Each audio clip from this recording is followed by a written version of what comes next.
تو رحمت سے بھی حصہ ملے گا اور اگلا شہر وہ بھی ہمارا کامیاب ہوگا. مطلب کہ بندے کے توبہ پر ہی سب ڈپینڈ کرتا ہے کہ بندہ اگر صحیح تائب ہوا ہے، توبہ کی ہے، تو تب اس کو الحمدللہ جا کر ان دو کا فائدہ ہوگا. اب اس کی توبہ کی آپ اہمیت دیکھیں کس قدر ہے کہ پورا رمضان جو ڈپینڈ کرتا ہے ہمارا، وہ کس پر کرتا ہے؟ توبہ پر کرتا ہے. اگر ہم نے اللہ سبحانہ وتعالیٰ سے توبہ مانگ لی، موقع طلب کر لی، تو سمجھو رمضان ہمارا میسر آ گیا ہے. اگر یہ نہیں تو رمضان کو ضائع کر دیا. جس قدر اللہ سبحانہ تعالیٰ نے اس توبہ کو آسان رکھا ہے اس امت کے لیے، بغیر کسی مشقت کر انسان سے اللہ سے معافی مانگے تو اللہ اس کو معاف فرما دیتے ہیں. بہت آسان ہے. سڑک پہ معافی مانگنے، چلتے ہیں معافی مانگنے، لیٹے ہوئے معافی مانگنے، نماز کے بعد معافی مانگنے. اللہ نے کوئی شرط نہیں رکھی. جس وقت انسان معافی مانگنے اللہ سبحانہ تعالیٰ اس کو معاف فرما دیتے ہیں. اتنا بڑا شرع، اتنی بڑی رحمتیں، اتنی برکات، 5 لیلۃ القدر، بخششیں، ساری کی ساری ایک چیز پہ رکھی ہے اللہ نے، توبہ پر. تو توبہ اتنی اہم چیز ہے دوستو. ہر سفر جو ہے روحانیت کا وہ توبہ سے شروع ہوتا ہے بندے کا، کیونکہ توبہ کے بغیر بندہ ناپاک ہے، اندر سے پاک نہیں ہے. اور اللہ سبحانہ تعالیٰ کہ میری محبت اس انسان سے جو پاک ہوتا ہے. ان اللہ یحب التوابین المتطہرین، دیکھیں فرمایا.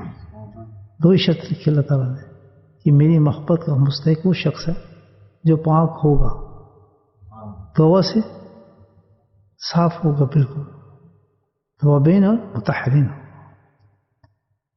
تو محبوبیت کا درجہ بھی یہی ہے،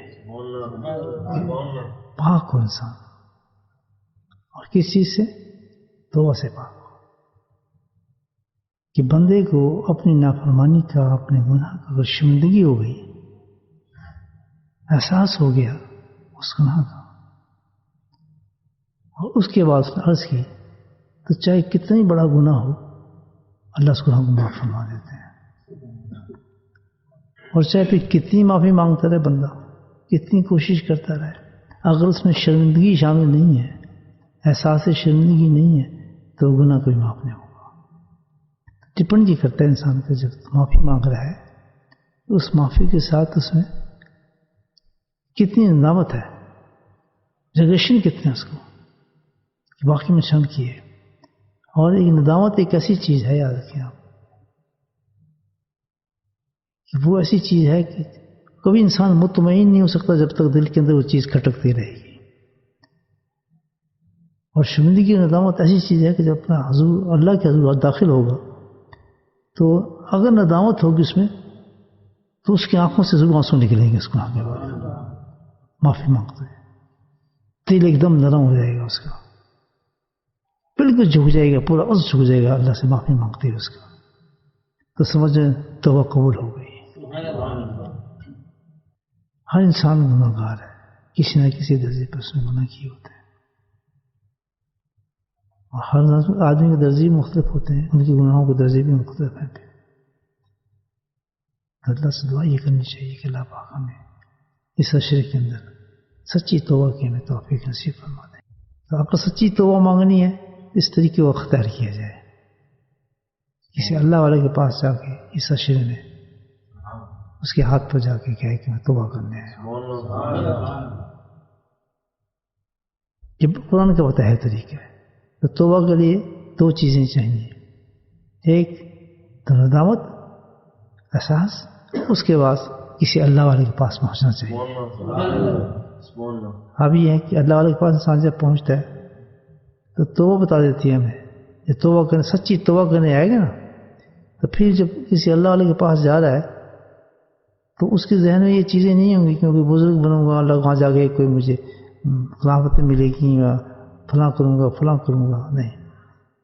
وہ جب جائے اس نیت کے ساتھ جا رہا ہے میں تو معافی مانگنے جا رہا ہوں اللہ تعالیٰ سے. اللہ تعالیٰ نہیں قرآن میں کہا جب میں اپنی جانوں میں تم ظلم کر بیٹھو تو کہاں جاؤ؟ نبی کے دربار میں آ جاؤ, مغفرت ان سے کہو کہ مجھے مغفرت مانگے اللہ تعالیٰ سے. یہ آداب مدینہ ہے جو بتایا گیا ہے. کیونکہ دعا کے بعد, توبہ کے بعد, مغفرت کے بعد جب اللہ مغفرت فرما دیتا ہے پھر اس میں ایک شوق پیدا ہو جاتا ہے انسان کے اندر. اللہ پھر اس میں ایک شوق پیدا کرتا ہے. یہ دیکھیں جس کو یہ سچی توبہ کی نشانی بتا رہا ہوں, جس وقت انسان کی سچی توبہ نصیب ہو جائے تو اس کا شوق ہی پیدا ہوتا ہے اس توبہ کے بعد. اس توبہ کا شوق کون سا شوق پیدا ہوتا ہے؟ اللہ کی محبت کا پیدا ہو جاتا ہے شوق. یہ سچی توبہ کی نشانی ہے. جس نے سچی توبہ کی نا ایک دم اس کا دل جو ہے نا اللہ کی طرف راغب ہو جاتا ہے.